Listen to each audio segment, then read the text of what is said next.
The government's now putting a national ID card together and they want checkpoints. We will be carrying our papers, and they have recommended there'll be checkpoints throughout the country. Isn't that what Nazi Germany did that everybody in America was against? Papers, please. May I see your papers? May we see your papers? I don't think I have them on me. In that case, we'll have to ask you to come along. Wait, it's possible that, yes.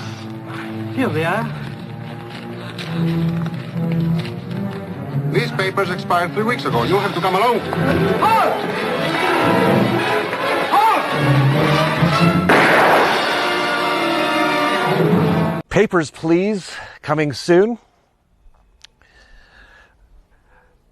As we said, they're going to be coming out with all these tracking things.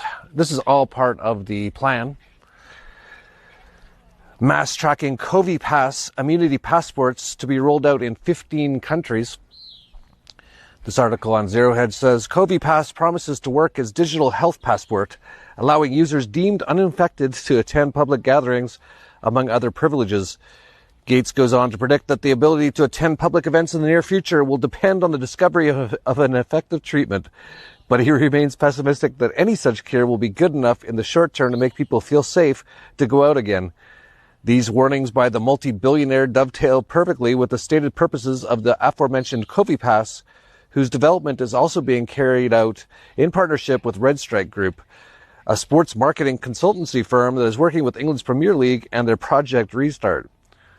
The company called VST now has a direct partnership with the UK government and has secured contracts to deploy its technology in 15 countries, including Italy, Portugal, France, India, the US, Canada, Sweden, Spain, South Africa, Mexico, United Arab Emirates, and the Netherlands.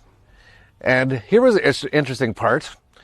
The article says, in a recent interview, the deputy director of the Bill and Melinda Gates Foundation, Hassan Damlouji, derided the idea that the COVID-19 pandemic was in any way subsiding and even warned that, far from receding, the pandemic was deep into wave 3. That's interesting. I thought this was 2. Maybe they already moved into wave 3. And we'll get into that a little bit, how they are doing that in places like the U.S. right now. And his remarks were specifically targeted to the very regions he oversees for the foundation, which include the Middle East and parts of Asia, which he stressed would be the focus of the next wave. So, pardon? No. Son lindos. So he's actually saying their next wave is going to be focused on the Middle East and parts of Asia. So that's nice that he's letting everyone know where they're going to do their next big stuff.